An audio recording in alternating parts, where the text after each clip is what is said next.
See, I'm not a monster. I'm just ahead of the curve. You have all these rules, and you think they'll save you. I have one rule. Oh, then that's the rule you'll have to break to know the truth. Which is? The only sensible way to live in this world is without rules.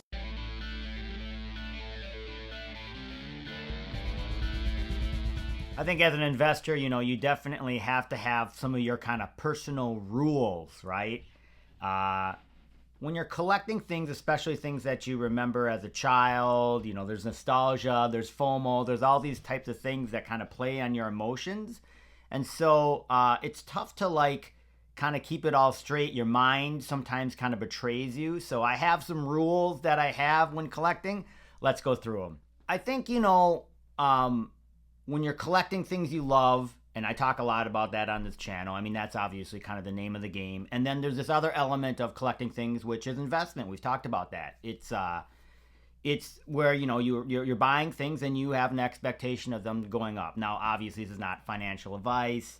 This is me just kind of talking about my thoughts and some of my experiences, and you kind of got to figure it out for yourself. But, fun to talk about, and it's good to share some of the rules that I have for myself personally. And like I said, it's your own mind that betrays you, so you have to create these kind of boundaries. So I'll show a couple fun things that I have that things that I remember as a child. I have to be careful because I might get too crazy and buy stuff that I shouldn't, or too many things, or whatever it might be. So the first one would be like Transformers. I love Transformers. I remember watching the cartoons as a kid, and so this is my Transformers #1. I got it years ago. It's in pretty good shape. I haven't had it graded, but I bet you it's over a 9. It might be like a 9.4. Probably not a 9.8. There's some goofiness going on in the middle of it. But really good. And because spoiler alert, so fast forward the next 10 seconds, is at the end of the latest Transformer movie, which I have not seen yet, supposedly there's a huge post-credit scene, and they share that there's going to be a big crossover. And so I will share off this one, which is my G.I. Joe #1, another cartoon I watched as a kid. I love reading the comics. A fun one. So maybe they'll merge these two franchises. That'll be a fun movie to go to as well. So glad to have these two comics. And the G.I. Joe is actually in really good shape. I wonder if it could be... It's not a 9.8, but it's pretty high. Fun ones to have, definitely. So let's go through these rules. Okay, so I've got 3 of them for you. Always 3.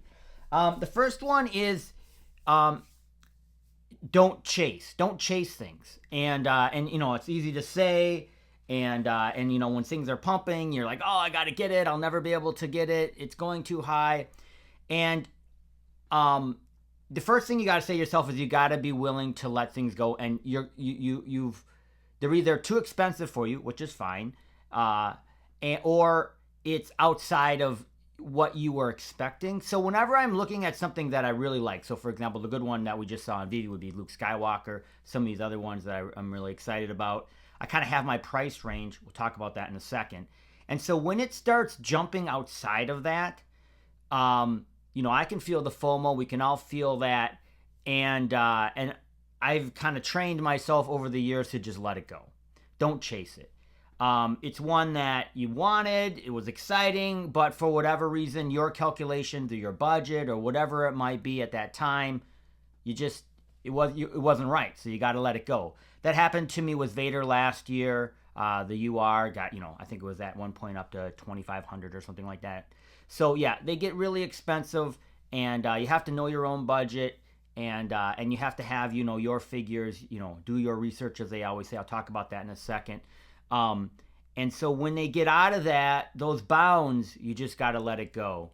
The other thing, of course, is that things that jump and are pushing really hard generally have some sort of retracement. They fall back, and so maybe you can grab them at that point. We don't know. Okay.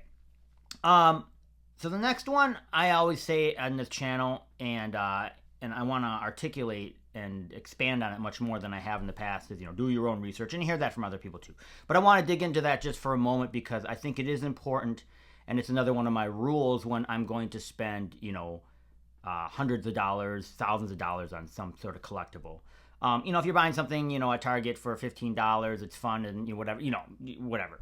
And of course, if you like something, you love it, you're going to keep it forever, that's different too. That's kind of like more of the collecting side, less of the investment side. So when I look at my own research, the first thing I want to look at is how much money can I make. I mean, and for me, I'm looking at, I try to think about it after taxes and after fees and other things. Can I double my money? And I know obviously we want times 5, times 10. We want huge returns, and you want to look for those in markets that are more highly speculative. And NFTs and digital collectibles, cryptocurrency is more highly speculative. So maybe you want to look at a bigger return. But for me, generally speaking, I'm looking at trying to double my money, as they say. So that's the first thing. If that's not possible, in other words, you're looking at it, then you got to question, maybe when. The other thing is the duration. Is it going to take you 6 months to do this, 2 months to do this, 10 years to do this? Not sure, right? So you want to look at the duration and how long you think this is going to take. And then the third thing, of course, is you have to look at comparables. And I think that's very difficult, especially in a speculative market, because you might have, some of these things might be brand new and you don't know. So you won't know what's going to happen. But with a more established market like Veve, where you can look at the last 2 years or even the last, couple months, you can do those types of things, and you want to do those types of things. And it's kind of difficult because you're busy, you don't want to take the time, but really you should. And I have kind of trained myself over the years before I go into anything, or if I know something's going to be dropping, to do that, 10, 20 minutes of research beforehand to make me have a better understanding. And once again, same deal. What are my prices that I'm willing to buy at? What are the prices I'm willing to sell it at? How long is that going to take? 3 simple questions. And so the other thing which I think is important as things move very quickly in like Veve or in crypto markets, it's understanding the price points at that moment. Because, if you rewind it, a year ago, we know the prices were much different, much higher. And so it just gives you a sense of the liquidity of the market. So in other words, a secret rare comic a year ago, even one that was like a tier C or something like that, that comic might have sold for, 200-300 gems. Now you're seeing a lot of the tier A comics, tier S comics here sell for 200 gems. So it just gives you a sense of what people are, what money's coming in, what money's coming out, what people are willing to pay for. And so that if there's an SR comic that's pushing 500, 700, 900 gems, it's not that that's not possible. Maybe it's super, super rare or some other thing, but there's just something to note, right? And the market changes, right? If we get a huge influx of users, over a month, we've seen that before. That obviously changes the complexions of everything, and we're, kind of waiting for that too. We don't know, right? But that is part of the research that I think you definitely need to do, is find comparable collectibles that have the same mint size.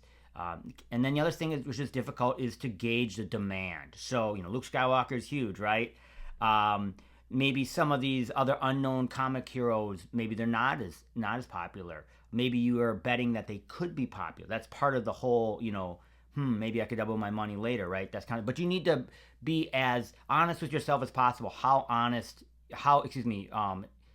Popular is this character? And then you need to look at the mint size versus the demand versus the user base. I've said before, looking at a lot of the different people that do numbers on wallets and other things, that I think there's probably around maybe 3,000 to 5,000 really core users that buy a lot on Veve. So when you have something that drops that has 10,000, those 5,000 people could buy it, but then there's 5,000 left in the store.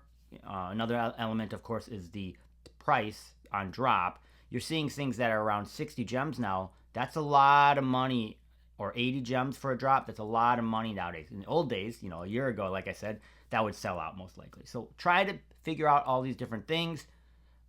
It's difficult, but you want to do it. And I take notes. So I have notes over the different, drops and other things to kind of know when I made good calls, bad calls, something you want to consider. Maybe that's a little bit more rigorous than you want, but definitely something I do.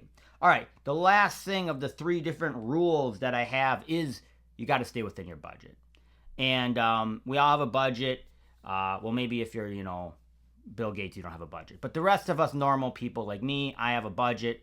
I have a family. I have other things. So you have to understand and stay within that. Now, once you do reach a certain, plateau, you can sell, you're making profits off of different things. And so a lot of what I do now, I really don't put as much fiat into the app. I do put some every now and then, but I'm able to sell different things for profit, get those gems and buy new things, and keep doubling up. That's the game, right? That's what you want to try and do. But how do you stay in? But that budget is like, okay, I have, let's just make it up. I have $100 a month. It's a lot, but let's just pretend that was it. A month that I was going to throw into the app. Okay, well, how am I going to spend it? That's one aspect of the budget. But the other aspect of the budget that I would like you to think about is when I'm buying things, I try to understand if I could buy 2, 3, 4, or 5 of them within the amount of gems that I have. Now you're like, well, I don't understand it.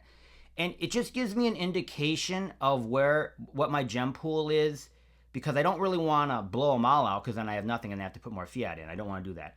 It just gives me a feel for where I'm at and how much I can buy. So perfect example is if I have 100 gems, I can't be buying any of these secret rare comics for the most part. They're around 100 gems, or in some cases obviously more, some cases less. But I tend to look then more to the commons, which are a lot of times, depending on the commons, sometimes they're 3 to 4 gems, or as much as, obviously 10, 15, 20, etc. So I always think to myself, can I buy 2 or 3 of those? Because if I can buy 2 or 3 of those easily, that's really within my budget. Now I'm talking. Now, and plus then you're so less emotionally attached to it. If you blow out everything for one collectible, it probably is maybe something more that you like, then you're more emotional about it, then you may not want to sell. See, all these different things happen, plus you don't have any more left money in the app, you got to put more fiat, all these other things, right? So I tend to think about that a lot, is how many can I buy? And that is the test or the rule that I follow is, can I buy 3 or 5 of these and still have gems left? Okay, that makes sense. That's something I'm going to go after. And that's why you see me buy a lot of common comics. I think a couple months ago when it came out, I was buying a bunch of the ASM 129s. I bought a bunch of the Edge of Spider-Verse 2s. So I think a lot of the fun ones with new first appearances are coming out still. We still have a couple more to go. And some big ones too, like X-Men #1 or Incredible Hulk #1. Those are big ones that we know are coming at some point. So thinking about, can you buy a couple of them is definitely a way you might want to think about it from a budgeting perspective. Anyways, those are some of the rules that I have for collecting. Thank you for watching. Take care. I'll talk to y'all soon.